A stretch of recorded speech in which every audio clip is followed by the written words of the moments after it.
Question number 1। Bharat में उच्च न्यायालयों के न्यायाधीश को पद की शपथ दिलवाते हैं। उच्च न्यायालय के मुख्य न्यायाधीश, राज्य का राज्यपाल, भारत के राष्ट्रपति, भारत का मुख्य न्यायाधीश। भारत में उच्च न्यायालय के न्यायाधीश को पद की शपथ राज्य का राज्यपाल दिलवाते हैं। भारतीय संविधान के अनुच्छेद 219 के तहत भारत में उच्च न्यायालय के न्यायाधीश को राज्य के राज्यपाल द्वारा पद की शपथ दिलाई जाती है। उच्च न्यायालयों के न्यायाधीश की नियुक्ति राष्ट्रपति द्वारा की जाती है। उच्च न्यायालय के मुख्य न्यायाधीश की नियुक्ति राष्ट्रपति द्वारा भारत के मुख्य न्यायाधीश और संबंधित राज्य के राज्यपाल से परामर्श के बाद की जाती है। Next question. राष्ट्रपति और उपराष्ट्रपति के चुनावों से संबंधित चुनावी विवादों का निपटारा करता है भारत का चुनाव आयोग, संसद की संयुक्त समिति, भारत का सर्वोच्च न्यायालय, लोकसभा अध्यक्ष। अनुच्छेद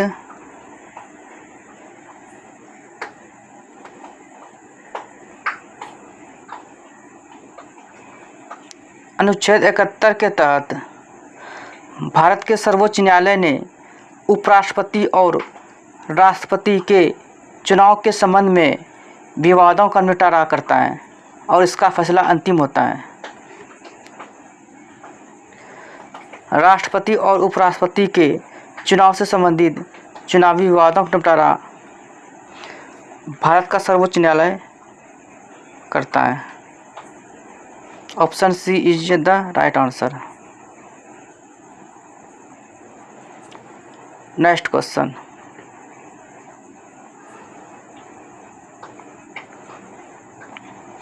भारत के संविधान में कल्याणकारी राज्य का आदर्श निहित है। 7वीं अनुसूची में, प्रस्तावना में, मूल अधिकार में, राज्य के नीति निर्देशक तत्व में।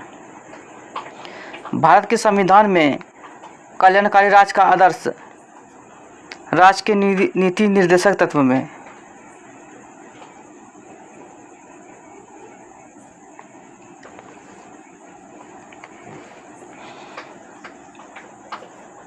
राज्य के नीति निर्देशक तत्व भारतीय संविधान के भाग 4 में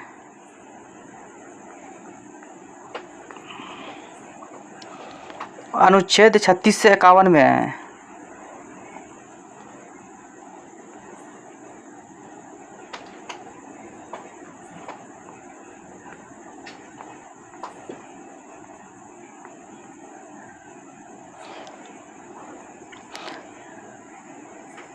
संविधान निर्माताओं ने यह नीति निर्देशक विचार 1937 में निर्मित आयरलैंड के संविधान से लिया गया है। राज्य के नीति निर्देशक तत्व आयरलैंड के संविधान से लिया गया है। आयरलैंड के संविधान में इसे स्पेन के संविधान से ग्रहण किया गया था। आयरलैंड के संविधान में इसे स्पेन के संविधान से ग्रहण किया गया था। ग्रेनवीन ऑस्टिन ने निर्देशक तत्व और मूल अधिकारों को संविधान की मूल आत्मा कहा है। ग्रेनवीन ऑस्टिन ने निर्देशक तत्व और मूल अधिकारों को संविधान का मूल आत्मा कहा है। Next question.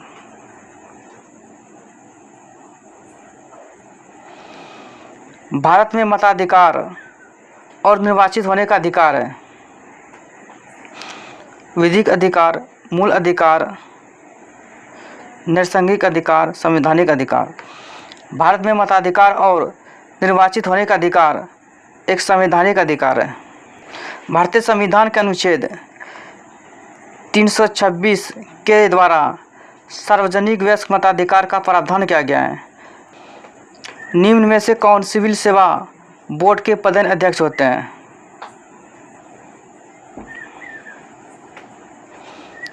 प्रधानमंत्री, गृह मंत्री, राष्ट्रपति, कैबिनेट सचिव। निम्न में से कौन सिविल सेवा बोर्ड के पदेन अध्यक्ष होते हैं? सिविल सेवा बोर्ड के पदेन अध्यक्ष कैबिनेट सचिव होते हैं। लोकसभा के अध्यक्ष को पद से हटाया जा सकता है। ए, लोकसभा में बहुमत प्राप्त पार्टी द्वारा लाए गए अविश्वास प्रस्ताव के द्वारा। बी, एक प्रस्ताव द्वारा जो लोकसभा के कुल सदस्यों के आधे से कम नहीं हो। लोकसभा की कुल सदस्यता के कम से कम 2/3 से पारित प्रस्ताव द्वारा। डी, लोकसभा के सभी सदस्यों के बहुमत से पारित प्रस्ताव द्वारा। लोकसभा के अध्यक्ष को पद से हटाया जा सकता है लोकसभा के सभी सदस्यों के बहुमत से पारित प्रस्ताव द्वारा। Option D. भारत का संविधान एक गणतंत्रात्मक है क्योंकि यह ए, एक निर्वाचित संसद का प्रावधान करता है। बी, वयस्क मताधिकार का प्रावधान करता है। सी, मौलिक अधिकार का प्रदान करता है। डी, कोई वंशानुगत शासक नहीं है। भारतीय संविधान गणतंत्रात्मक है क्योंकि कोई वंशानुगत शासक नहीं है। गांधी को चंपारण आने का आमंत्रण किसने दिया था? राजकुमार शुक्ल, राजेंद्र प्रसाद, जयप्रकाश नारायण, कृष्ण साय। गांधी जी को चंपारण आने का आमंत्रण राजकुमार शुक्ल ने दिया था।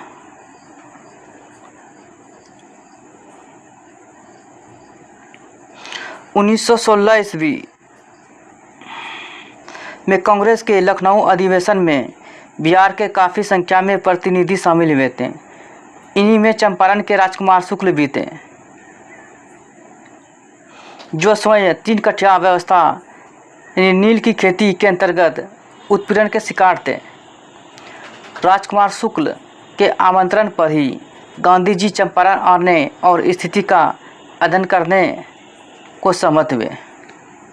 1913 ईस्वी में पटना में अनुशीलन समिति की एक शाखा की स्थापना किसने की? रामानंद सिन्हा, राजेंद्र प्रसाद, सचिंद्र नाथ सन्याल, सच्चिदानंद सिन्हा। 1913 ईस्वी में पटना में अनुशीलन समिति की एक शाखा की स्थापना सच्चिदानंद सन्याल ने की थी। 1913 ईस्वी में पटना में अनुशीलन समिति की एक शाखा की स्थापना सच्चिदानंद सन्याल ने की थी। बिहार का पहला रामसर स्थल कौन सा है? कैमूर रेंज, खड़गपुर झील, कांवर झील, बरेला झील। बिहार का पहला रामसर स्थल कांवर झील। Option C.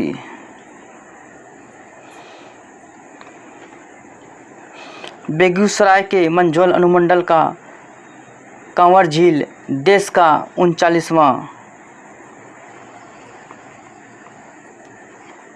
और बिहार का पहला रामसर स्थल है। बिहार का पहला। यह झील 16 वर्ग किलोमीटर में फैला है। यह झील 16 वर्ग किलोमीटर में फैला हुआ है। Next question.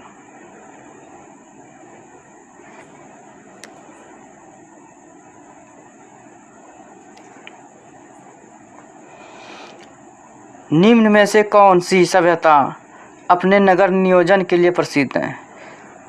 ए, मिस्र की सभ्यता, बी, फारस की सभ्यता, सी, मेसोपोटामिया की सभ्यता, डी, सिंधु घाटी की सभ्यता। सिंधु घाटी सभ्यता अपने नगर निगम के लिए प्रसिद्ध है। Option D. सिंधु घाटी सभ्यता की खोज 1921 ईस्वी में राय बहादुर दयाराम साहनी ने की थी। सिंधु घाटी सभ्यता का प्रमुख बंदरगाह लोथल एवं सुटकोता था।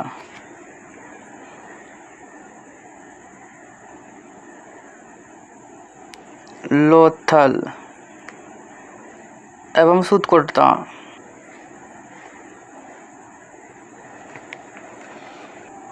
सिंधु सभ्यता की लिपि भावचित्रात्मक है। यह लिपि दाईं से बाईं ओर लिखी जाती है। यह लिपि दाईं से बाईं ओर लिखी जाती है।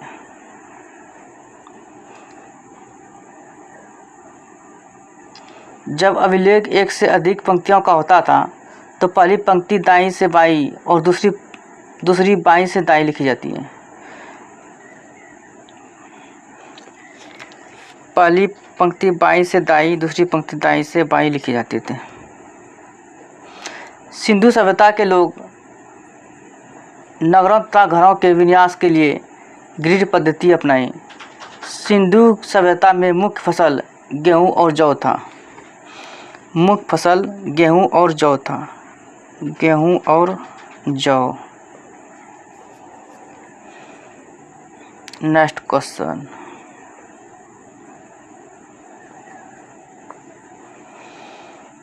प्राचीन भारत के प्रसिद्ध शासक जिसने अपने जीवन के अंतिम दिनों में जैन धर्म अपना लिया था। ए अशोक, बी समुद्रगुप्त, डी बिंदुसार, सी चंद्रगुप्त मौर्य। प्राचीन भारत के प्रसिद्ध शासक जिसने अपने जीवन के अंतिम दिनों में जैन धर्म अपना लिया था। प्राचीन भारत के प्रसिद्ध शासक चंद्रगुप्त मौर्य ने अपने जीवन के अंतिम दिनों में जैन धर्म अपना लिया था। उसने जैन साधु भद्रबाहु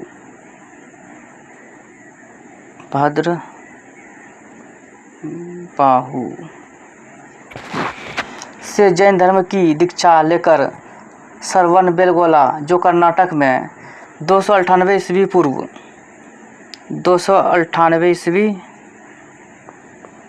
पूर्व में उपवास द्वारा अपना शरीर त्याग दिया था। प्राचीन भारत के प्रसिद्ध शासक जिसने अपना जीवन के अंतिम दिनों में जैन धर्म अपना लिया था वो चंद्रगुप्त मौर्य। निम्नलिखित में से कौन सी कला ग्रीक बौद्ध कला के नाम से भी जाना जाता है? मथुरा कला, मधुबनी कला, गांधार कला, इनमें से कोई नहीं। ग्रीक बौद्ध कला के नाम से गांधार कला जानी जाती है। ऑप्शन सी। गांधार कला शैली को ग्रीक बौद्ध कला के नाम से भी जाना जाता है।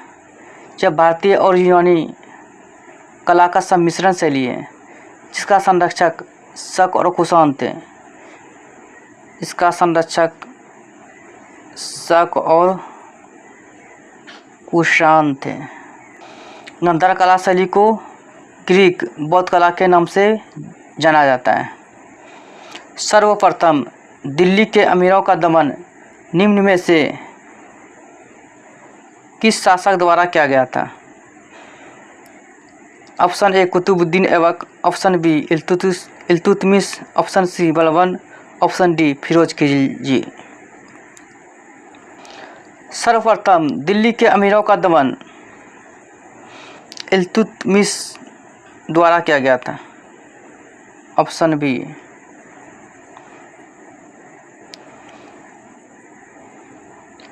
इल्तुतमिश ने सर्वप्रथम दिल्ली के अमीरों का दमन किया।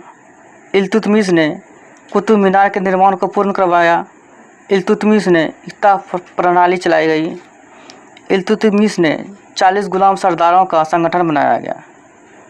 40 गुलाम सरदारों का संगठन बनाया गया जिसे तुर्कान ए चहलगानी के नाम से जाना जाता है।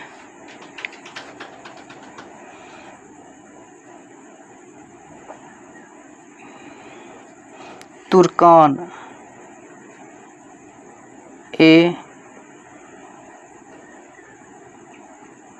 चहलगामी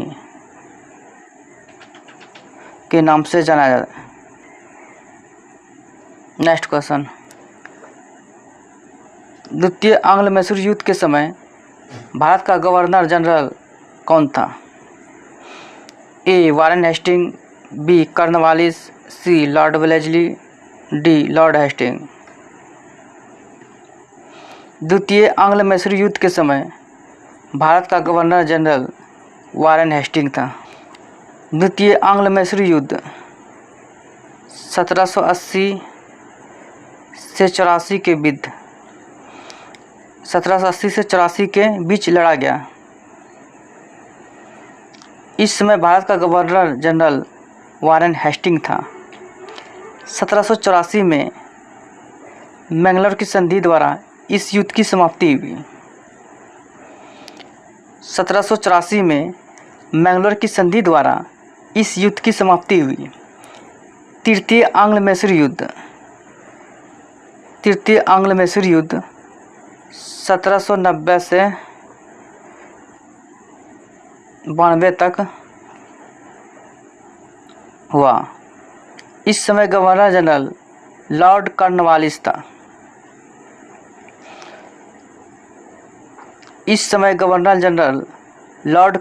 था।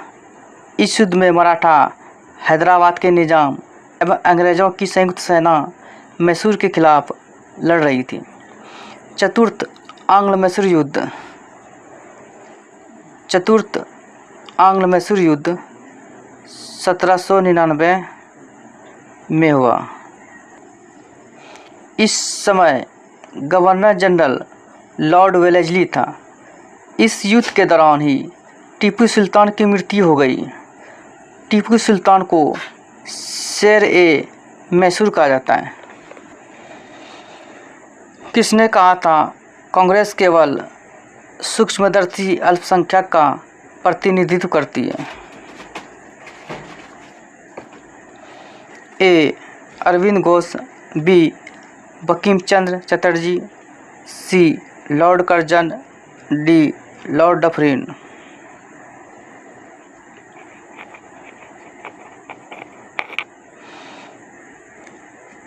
किसने कहा था कांग्रेस केवल सूक्ष्मदर्शी अल्पसंख्यक का प्रतिनिधित्व करता है? लॉर्ड डफरिन का यह मानना था कि कांग्रेस केवल सूक्ष्मदर्शी अल्पसंख्यक का प्रतिनिधित्व करती है। पूना सार्वजनिक सभा की स्थापना किसके द्वारा किया गया? ए केशव चंद्र सेन, एम.जी. रनाडे, आत्माराम पांडुरंग, गोपाल हरि देशमुख।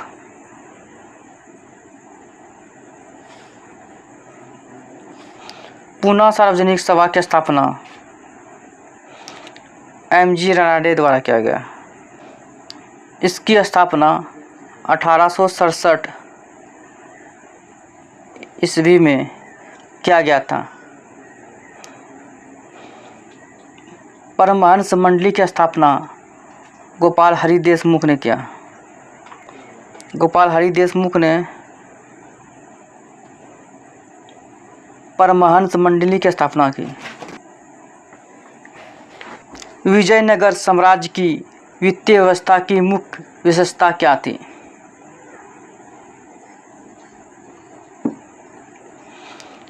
ए मुद्रा प्रणाली, बी अधिशेष लगान, सी भू राजस्व, डी बंदरगाहों से आमदनी। विजयनगर साम्राज्य की वित्तीय व्यवस्था की मुख्य व्यवस्था भू राजस्व प्रणाली थी। विजयनगर राज्य को विभिन्न स्रोतों से आय प्राप्त होती थी, जैसे भू राजस्व, संपत्ति कर, व्यापारिक कर, व्यावसायिक कर, उद्योग पर लगाए जाने वाले कर, सामाजिक और सामुदायिक कर इत्यादि। इन सब करों में राजस्व का सर्वाधिक महत्वपूर्ण स्रोत भू राजस्व का रहा था, जो उपज का भूभाग भू राजस्व कर के रूप में वसूल किया जाता था।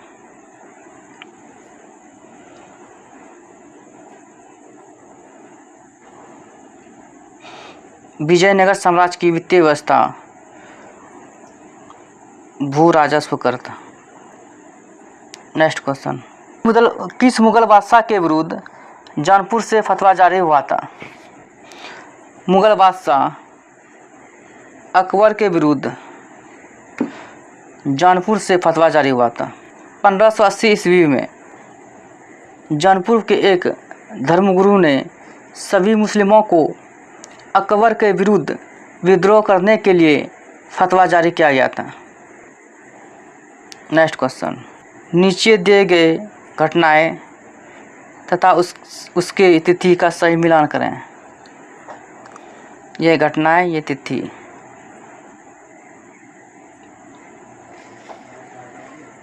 रॉलेट एक्ट 19 मार्च 1919। रॉलेट सत्याग्रह 6 अप्रैल 1919। भारतीय राष्ट्रीय कांग्रेस का अमृतसर अधिवेशन 2 दिसंबर 1919 ईस्वी। जलियांवाला बाग हत्याकांड 13 अप्रैल 1919। हो गया 1 2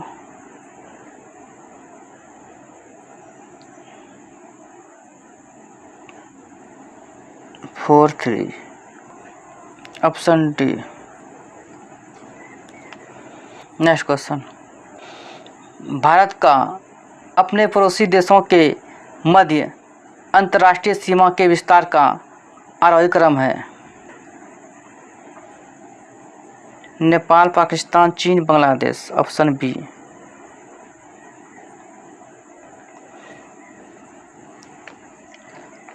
भारत के साथ सबसे कम सीमा नेपाल के साथ, इससे ज़्यादा पाकिस्तान के साथ, इससे ज़्यादा चीन के साथ, सबसे ज़्यादा बांग्लादेश के साथ लगी हुई है। निम्नलिखित में से कौन सा जिला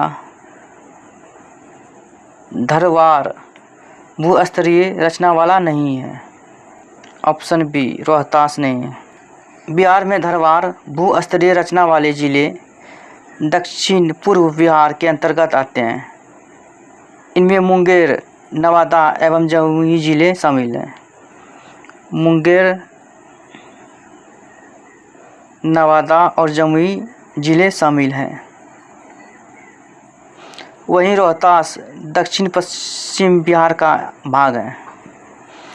इस क्षेत्र में विंध्यन प्रकार की भूस्तरीय रचना पाई गई जाती है। बिहार में विंध्यन भूस्तरीय रचना कैमूर एवं सोन नदी घाटी रोहतास में पाई जाती है। नेक्स्ट क्वेश्चन,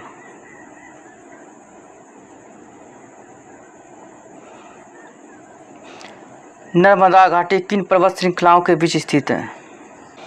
नर्मदा घाटी सतपुरा और विंध्याचल श्रृंखलाओं के बीच स्थित है। नर्मदा नदी का पश्चिम की ओर बहाव का कारण भ्रंश घाटी से होकर प्रभावित होती है। नर्मदा नदी विंध्याचल और सतपुरा के बीच बहती है।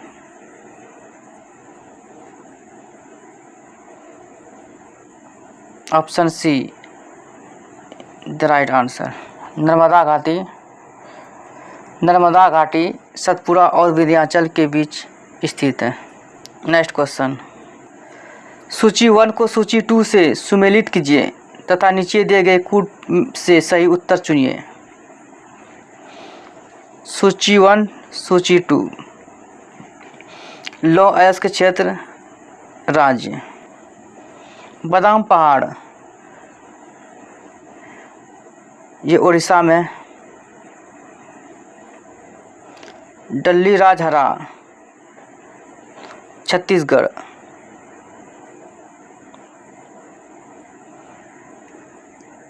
Kudremukh Karnataka. Noamundi Jharkhand. 2 3 4 1 2 3 4 1। 2 3 4 1 option C. Next question, Africa का सर्वोच्च पर्वत शिखर माउंट किलिमंजारो अवस्थित है। अफ्रीका का सर्वोच्च पर्वत शिखर माउंट किलिमंजारो अवस्थित है। केन्या में, मलावी में, तंजानिया में, जाम्बिया में। अफ्रीका का सर्वोच्च पर्वत शिखर तंजानिया में स्थित है।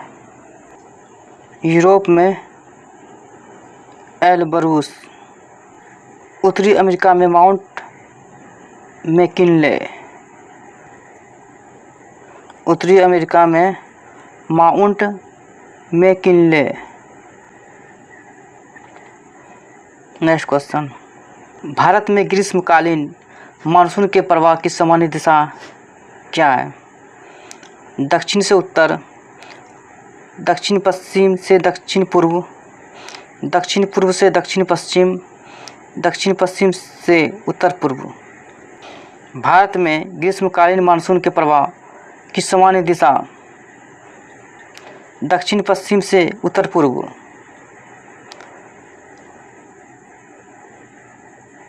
दक्षिण पश्चिम से उत्तर पूर्व, ऑप्शन डी।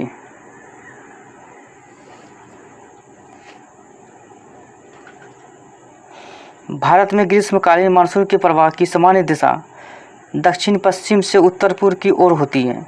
शीतकाल में इसकी दिशा उत्तर पूर्व से दक्षिण पश्चिम की ओर होती है। भारत में अधिकांश वर्षा दक्षिण पश्चिम मानसून से ही प्राप्त होती है।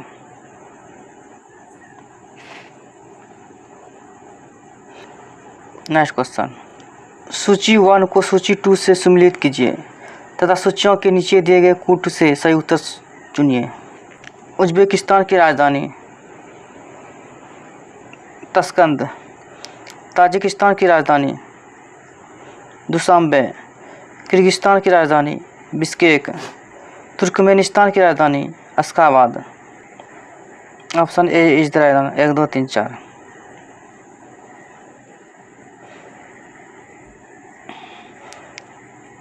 उज्बेकिस्तान की राजधानी तस्कंद, ताजिकिस्तान की राजधानी दुशांबे, किर्गिस्तान की राजधानी बिश्केक, तुर्कमेनिस्तान की राजधानी अश्खाबाद। 1 2 3 4 option A is the right answer.